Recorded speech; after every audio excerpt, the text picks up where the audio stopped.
사도들이 우리가 문제다 하면서 이제 이 문제를 해결하기 위해서 구제의 일을 할 사람 7을 택하라고 사도들이 이제 모든 고난을 다 내려놓습니다. 그래서 교인들이 성령과 지혜가 충만한 사람 7을 추천합니다.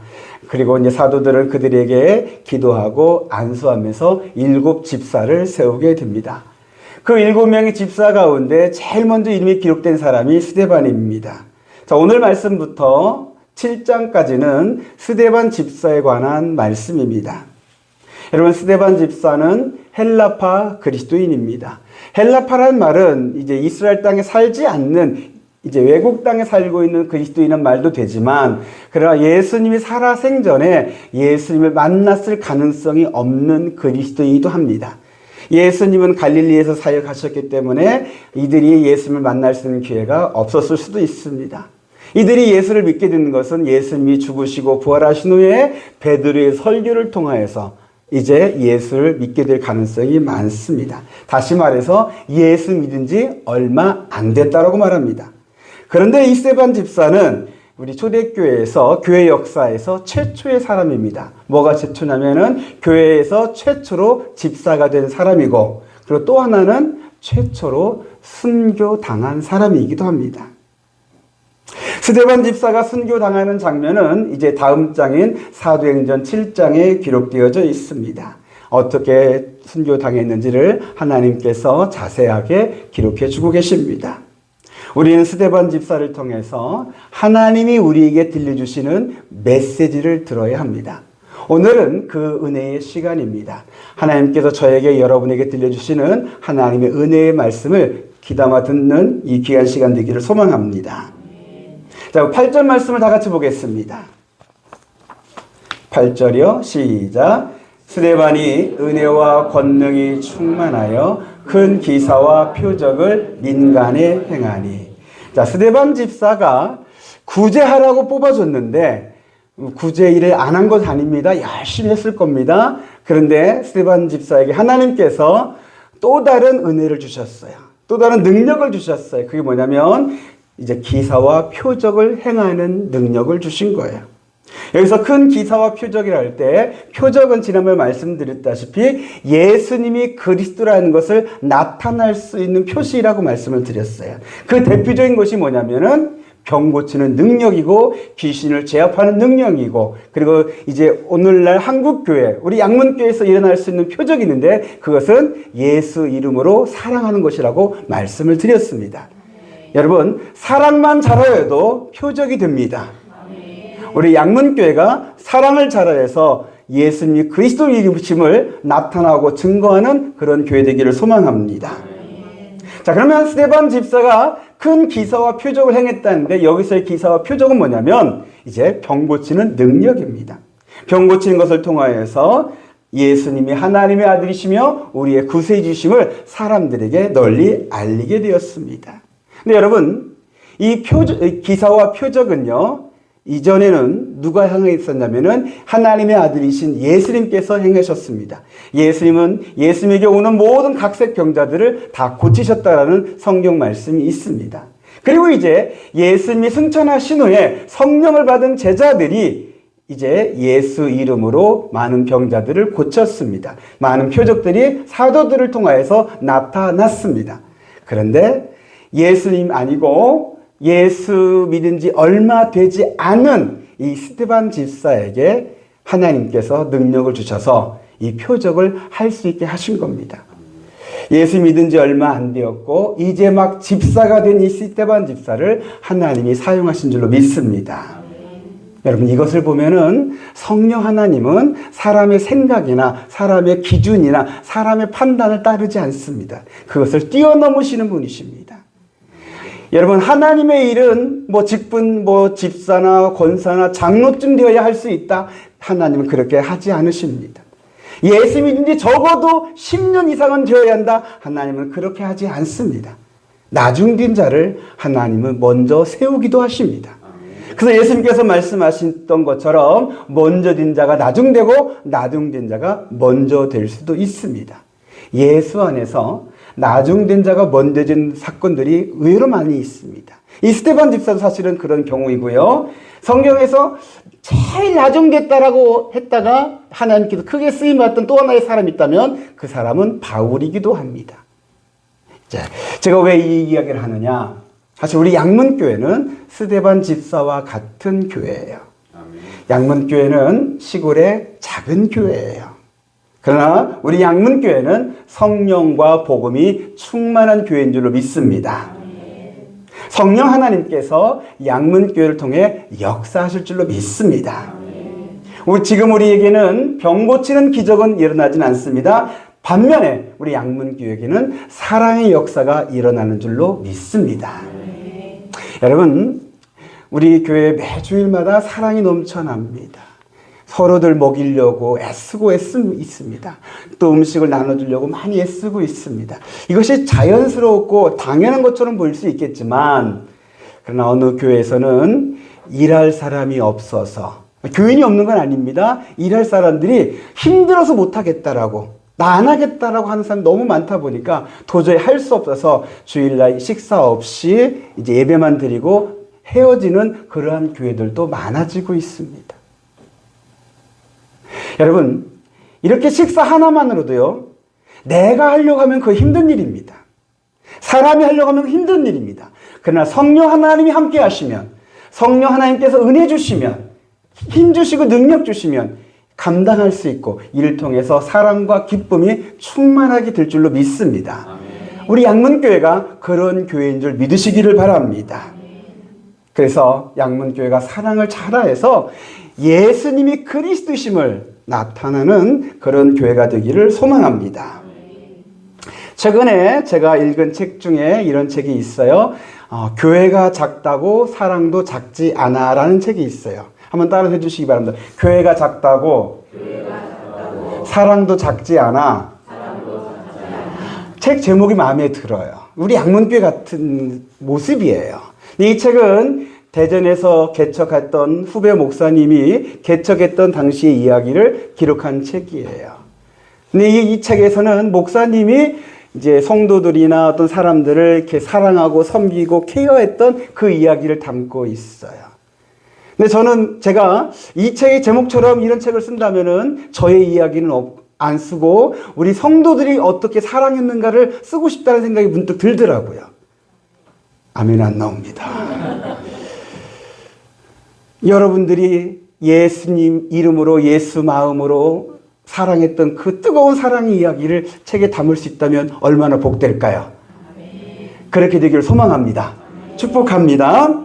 우리 양문교회 외형적으로 작은 시골교회이지만 영적으로는 은혜와 능력이 충만하여 사랑으로 예수 이름을 나타내서 외형적으로는 작지만 영적으로는 큰 교회 되기를 예수 이름으로 축복합니다.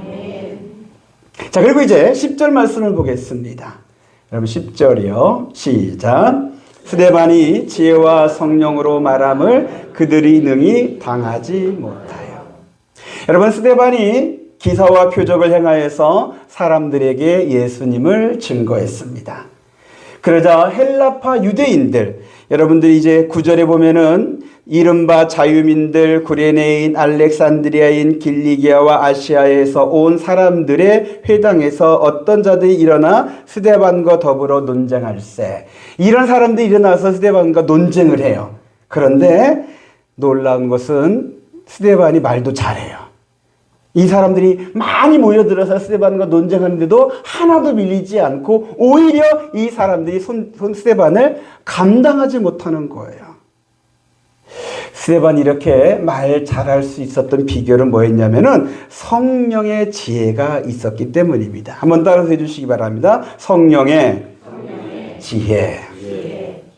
스데반이 성령의 지혜가 얼마나 많은지를 알 수 있는 단서가 있어요. 그게 뭐냐면 어디냐면은 사도행전 7장이에요. 우리가 다음에 이 사도행전 7장의 말씀을 보실 텐데 사도행전 7장 1절부터 50절까지 아주 길게 이 스데반 집사가 설교하는 내용이 나와요. 저는 설교할 때 이 설교문을 미리 작성합니다. 전 설교문 작성하지 않으면 단 5분도 설교하기 어려운 그런 사람입니다. 근데 지금 스데반 집사는 지금 능력을 행하다가 사람들이 자기에게 반론하고 나중에는 자기를 공회에 데리고 가서 신문할 때 그 자리에서 설교했어요. 어떤 설교문도 없고 준비도 한 상태가 아니에요. 근데 성령의 지혜를 받아서 사람들 앞에서 설교를 하는 거예요. 그냥 짧게 간략하게 하는 것도 아니고 1절부터 50절까지 되는 아주 방대한 양의 설교를 해요. 근데 제가 이 스데반 집사의 설교를 봤을 때 스데반 집사가 중간에 끊어진 것 같아, 설교가. 스데반 집사가 사람들에게 당신들이 죄인입니다 라고 선포하니까 사람들이 마음에 찔리를 받아서 사람들이 스데반 집사를 죽이려고 했어요. 그래서 어쩔 수 없이 설교가 끊긴 거예요. 더 나아갔으면 아마 1시간도 2시간도 더 설교할 수 있지 않았을까라는 생각이 들 정도로 스데반이 성령의 지혜가 충만하여 사람들이 능히 감당할 수 없는 놀라운 말을 하게 된 줄로 믿습니다. 여러분, 스데반 집사가 그렇게 사람들에게 당신들이 죄인입니다라고 설교했더니 사람들의 반응은 스데반에게 돌을 들었습니다. 여기서 여러분, 복음을 전하면 나타나는 두 가지 현상이 있어요. 첫 번째로 뭐냐면 사람들의 복음을 전한 사람들에게 돌을 던질 수도 있고요. 또 하나는 복음을 전한 사람의 그 복음을 통해서 마음을 열고 예수를 믿을 수도 있어요. 복음은 그런 능력이 있어요. 복음을 전했는데 아무런 반응이 없다. 그것은 복음을 전한 저의 문제일 수도 있고요. 또 그 사람들의 마음이 얼마나 강박한지도 수도 있어요. 복음에는 영혼을 구원하는 하나님의 능력이 있음을 믿으시기를 바랍니다. 근데 여러분, 이제 스데반 집사가 당신들이 왜 죄인입니다 라고 이런 설교를 했느냐? 그것은 사람들이 죄인임을 깨달아야 예수님을 믿을 수 있기 때문에 그렇습니다. 복음을 받아들입니다. 여러분, 회개하지 않으면 죄 용서의 복음은 없습니다. 나는 회개하지도 않았는데 주님이 날 용서해 주셨다. 이런 복음은 없습니다. 그래서 세례 요한이나 예수님도 마찬가지입니다. 하나님 나라가 가까이 왔으니 회개하고 복음을 믿으라라고 설교합니다. 선포하셨습니다. 베드로도 그랬고 스데반 집사도 당신이 죄인입니다라고 선포하고 이 죄에서 구원받을 길은 오직 예수 그리스도의 십자가 복음밖에 없다는 것을 설교합니다. 스데반 집사도 이스라엘이 죄인임을 깨닫게 하여서 예수 그리스도의 복음의 필요성을 전하려고 설교했었습니다. 사랑하는 성도 여러분, 복음 앞에서 우리는 죄인임을 깨달아야 합니다. 제가 여러분이 죄인이다라고 설교했을 때 여러분들의 마음이 어떤 상태일지, 여러분들이 이 말씀을 어떻게 받아들일지 여러분 자신을 점검해 보시기를 바랍니다. 여러분이 죄인입니다라고 선포했던 저에게 돌을 들을지 아니면 여러분들이 회개하고 예수를 믿을지, 그것은 여러분들의 판단과 결정은 여러분들이 하는 것입니다. 그러나 저는 믿습니다. 여러분들이 회개하고 예수를 믿는 그리스도인인 줄로 믿습니다. 여러분, 성령 하나님께서 스데반 집사에게 이렇게 복음을 깨닫게 하시고 복음을 전할 수 있는 지혜를 주셨습니다. 여러분, 성경에서 지혜는 성령 하나님이 예수님을 증거하라고 주시는 은사입니다. 복음을 깨닫도록 하시는 은사이고 복음을 전할 수 있도록 주시는 은사입니다. 제가 로마서의 말씀을 설교하던 중에 이것이 복음이다라는 것을 깨달았을 때 그 기쁨은 말로 표현할 수가 없습니다. 저는 이 깨달은 복음을 여러분들에게 전하고자 거의 매주일 설교 시간에 꼭 복음을 넣습니다. 이것이 복음입니다. 이 복음으로 하나님께서 여러분을 사랑하시고 하나님이 여러분을 구원하시고 하나님이 여러분을 자녀 삼으셨습니다. 이 복음으로 여러분을 하나님의 나라로 이끌어 가십니다. 이것을 매주일 설교합니다. 이렇게 복음을 설교할 수 있는 것도 성령 하나님께서 주시는 지혜의 은사이기도 합니다. 성령 하나님은 예수 믿는 저와 여러분에게 이 복음을 알아갈 수 있도록 지혜를 주실 것입니다. 그럼 여러분도 이 복음을 사람들에게 전할 수 있는 지혜를 주시기를 축복합니다. 저는 제가 설교를 대해서 놓고 기도할 때 두 가지를 기도합니다. 하나는 설교 준비할 때 하나님의 이 복음을 정말 쉽고 그러면서도 아주 깊이 있게 여러분에게 전달할 수 있는 지혜를 달라고 기도를 합니다. 그리고 제가 전달할 때 여러분들이 복음을 들을 때는 성령의 역사도 있지만 듣지 못하게 하는 마귀의 역사도 있어요. 그래서 복음을 들을 때는 자꾸 졸리거나 딴 생각이 나거나 이미 다 아는 내용인데 라는 그런 교만한 마음이 들기도 합니다. 나 그런 모든 것을 이겨내고 여러분의 귀에 복음이 들려지고 머리로 깨달아지고 가슴에 복음이 심겨지게 되는 복음의 힘이 제 설교에 있게 해달라고 기도를 합니다. 스데반 집사에게는 성령 하나님께서 이런 지혜 은사를 주셨습니다. 오늘 이 말씀을 저도 보면서 제가 이런 기도를 하는 거예요. 하나님, 저에게도 이 지혜 은사를 주옵소서. 그러면서 저는 또 한 번 기도합니다. 여러분에게도 지혜의 은사가 임하기를 축복합니다. 여러분들이 복음을 알기를 원합니다. 여러분들이 복음을 깨달으시길 바라고, 여러분들이 복음을 말할 수 있기를 바라고, 그리고 여러분들이 복음의 신앙 가지고 신앙생활 하기를 바랍니다. 우리가 그리스도인인데 여러분들이 신앙생활 하는데 가만히 보면 다는 아니지만 일부분은 저건 복음의 신앙은 아닌데,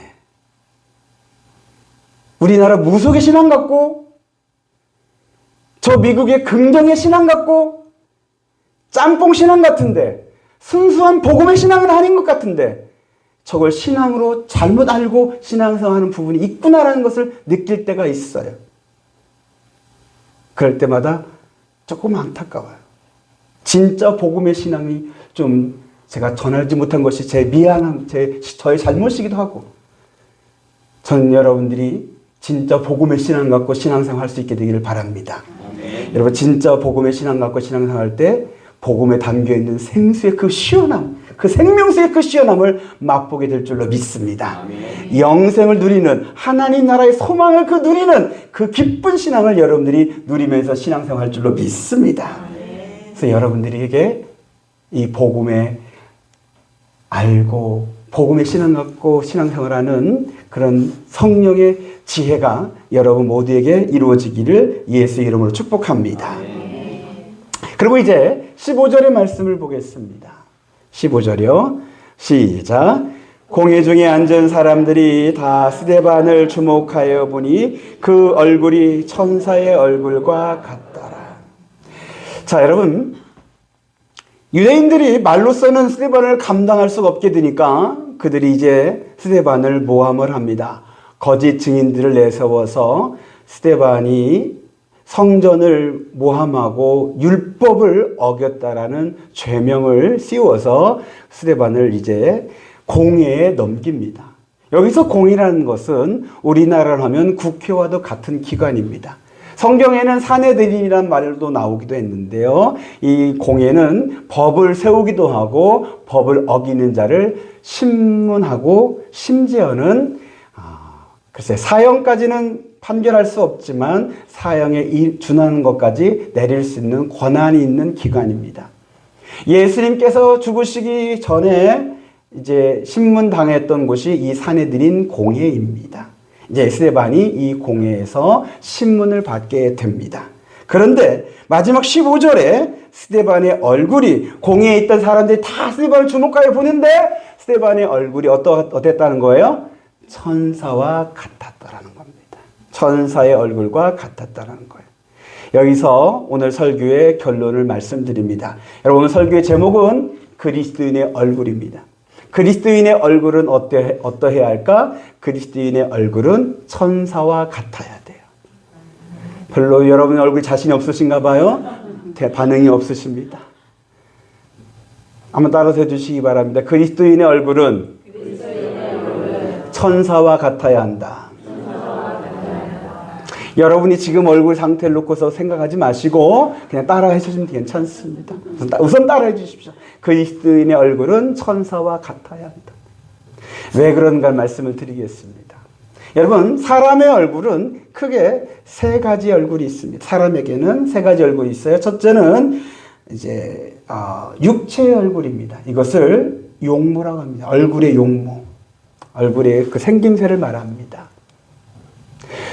저희 아내는 계속 저에게 요구하는 것이 있습니다. 얼굴에 신경 좀 쓰라고. 까만 피부를 좀 가릴 수 있도록 비비크림을 꼭 바르라고. 그래서 제가 예배 때마다 꼭 비비크림 바릅니다. 여러분이 보실 것보다는 제 사실은 얼굴이 더 검습니다. 비비크림으로 많이 가린 상태예요. 그래서 앞에 선 사람은 얼굴의 용모가 단정해야 사람이 보기에도 좋고 기분이 좋아야 은혜도 받는다고 하는 게 저희 아내의 지론입니다. 그래서 못 이겨서 비비크림을 바르면서 얼굴을 이렇게 용모를 단정합니다. 아마 여러분도 교회 오실 때 거울 보고서 여러분들 얼굴을 조금은 화장을 하시거나 또 이렇게 좀 다듬으셨을 겁니다. 이게 적당하게 얼굴을 이렇게 단정하는 것은 보기 좋습니다. 우리 옆 사람을 보면서 오늘 예쁘십니다. 한번 인사 한번 해볼까요? 이 말 잘 안 나오죠?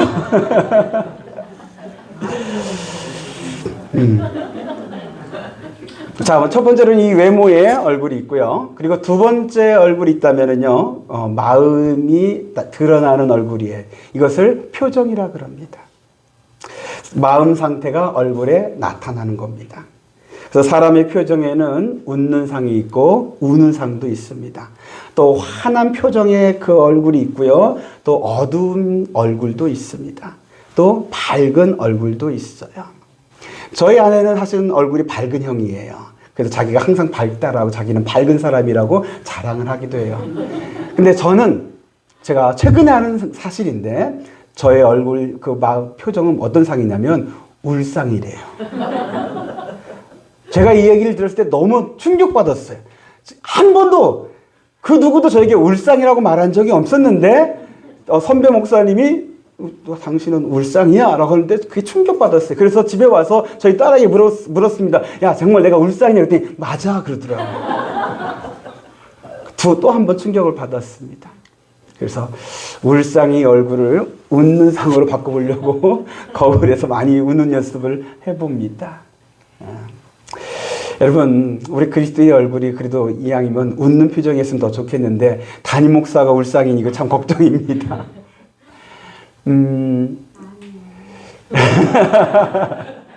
그 대전의 어느 교회에서 새 신자가 등록을 했는데 왜 우리 교회에 등록했냐 했더니 그분이 하는 말이 자기가 주일날 교회를 정할 때 어느 교회 갈까 정하지 못하고서 주일날 돌아다니는데 택시기사한테 물어봤대. 어느 교회 갔으면 좋겠냐고. 그랬더니 주일 아침에 택시기사가 저 교회로 가라고. 이유가 뭐냐 그랬더니 잘은 모르겠지만 저 교회는 예배 끝나고 나올 때 성도들이 웃는 얼굴로 나온대요. 웃는 얼굴만 잘해도요 전도가 됩니다. 저는 울상이지만 여러분들은 울상이 되기를 바랍니다. 자, 이렇게 마음의 상태가 드러나는 얼굴의 표정이 두 번째 얼굴이고요. 세 번째 얼굴이 있어요. 그 얼굴은 영적 얼굴입니다. 영적인 상태가 드러나는 얼굴입니다. 사실 오늘 말하는 것의 요지는 여기에 있습니다. 여러분, 창세기 4장 5절에 보면은 이런 말씀이 있어요. 가인과 그 재물은 연락하지 아니하신지라 가인이 심히 분하여 안색이 변하니 라고 했습니다. 가인이 예배드리고 났는데 하나님이 받지 않으니까 예배 후에 그의 얼굴이 변했다는 거예요. 어두워졌다는 거예요. 여러분, 예배 후에 여러분들의 얼굴이 어떻게 변할지 어두운 분은 한 분도 안 계시기를 소망합니다. 반면에 출애굽기 34장 30절에 이런 말씀이 있습니다. 아론과 온 이스라엘 자손이 모세를 볼 때에 모세의 얼굴 피부에 뭐가 나요? 광채가 남을 보고 그에게 가까이 하기를 무서워하더니 모세의 얼굴에 광채가 났대요. 이제 이런 것을 근거로 해서 가톨릭에서는 성인들의 얼굴에 이제 광채를 그리기도 합니다. 그래서 그것을 아우라라고 그렇게 말하기도 하는데, 이런 성인들에게는 영적인 광채가 난다라고 그렇게 하면서 그림을 그려요. 우리는 뭐 그런 그림을 우리가 뭐 그렇게 좋아하거나 그리고 교회에 걸거나 하지 않기 때문에 그런 것을 우리가 생각할 필요도 없지만, 그러나 성경 말씀을 보니까 성경에 모세의 얼굴에 광채가 났어요. 이것이 영적인 얼굴의 모습입니다. 여러분, 가인과 모세의 얼굴의 차이는 어떤 차이가 있는 것일까요? 뭐 용모가 달라진 것도 아니고 표정이 달라진 것도 아닙니다. 그들의 그 차이는 뭐냐면 하나님과의 관계의 차이입니다. 하나님과 멀어졌을 때, 하나님의 뜻을 어기고 하나님의 마음을 아프게 하고 점점 영적으로 어두워졌을 때 그의 얼굴에 어두운 그늘이 드리워지게 됩니다. 반면에 모세 얼굴이 광채가 날 때 모세는 40일 동안 시내산에 올라서 하나님과 독대했었습니다. 하나님과 최고로 가까이 한 때입니다. 그래서 하나님의 그 빛난 광채가 모세 얼굴에 드러나게 된 줄로 믿습니다. 자, 그럼 다시 스데반으로 돌아가겠습니다. 스데반이 천사 얼굴과 같다는 얘기는 하나님의 광채가 스데반에게 나타났다는 것을 말합니다. 지금 공회에서 스데반은 신문받고 있습니다. 거짓 증인이 스데반을 모함해서 있지도 않는 죄를 만들어서 스데반을 지금 모함하고 있습니다. 그런 말을 들을 때 스데반은 억울하기도 하고 속이 상하기도 하고 화가 치밀어 오를 수도 있습니다. 그런데 스데반의 얼굴에는 천사 얼굴과 같은 상태가 되었습니다. 다시 말해서 그 순간에, 그 신문 받는 그 순간에 스데반은 예수님과 함께하고 있었다는 얘기입니다. 그의 마음에 예수로 충만했다는 얘기입니다. 빛이신 예수님께서 그의 마음에서 그 빛이 스데반의 얼굴을 통해서 나타났다는 얘기입니다. 억울하고 화난 상태일 수도 있지만 오히려 예수님 인하여서 평온함을 누렸습니다. 오히려 그들을 긍휼히 여기고 예수 이름으로 용서하고 사랑하는 예수님의 마음이 스데반에게 있게 된 줄로 믿습니다. 사람들은 스데반에서 예수님을 본 것입니다. 여러분, 예수님께서 우리에게, 우리 그리스도인들에게 얼굴에 신경 쓰라고 하신 말씀이 있어요. 성경에 그런 말씀이 있어요. 어딨냐고요? 마태복음 5장 14절에 예수님께서 이런 말씀하셨습니다. 너희는 세상의 빛이라. 너희 얼굴에 빛이 나야 어두운 세상에 비칠 수 있다고. 너희 얼굴에 어두운 상태로 내버려 두지 말라고. 너희 안에는 빛이신 예수님이 계시니 그 빛으로 세상을 비추라고 말씀하셨습니다. 사랑하는 성도 여러분, 저와 여러분들의 얼굴을 좀 신경 쓰시길 바랍니다. 용모에만 신경 쓰지 마시고 얼굴이 좀 감하면 어떻습니까? 또 저처럼 울상이어도 괜찮습니다. 우리의 영적인 얼굴만큼은 제 안에 계신, 여러분 안에 계신 예수 그리스도의 빛이 나는 그런 얼굴 되기를 소망합니다. 그래서 하나님께서 우리에게 우리가 빛날 수 있는 천사의 얼굴같이 될 수 있는 화장품을 주셨습니다. 그 화장품이 뭐냐면은 나는 죽고 예수가 사는 십자가의 복음입니다. 저와 여러분들이 살면서 예수로 충만해지길 원합니다. 그래서 우리의 영적인 얼굴에서 예수 그리스도의 빛이 나타나서 사람들이, 잘 모르는 사람도 저건 천사 얼굴이다라고 말할 정도로, 아는 사람은 저게 예수님의 모습이다라고 말할 정도로 우리의 영적인 얼굴이 환하게 빛나게 되기를 우리 주 예수 그리스도 이름으로 축복합니다. 아멘.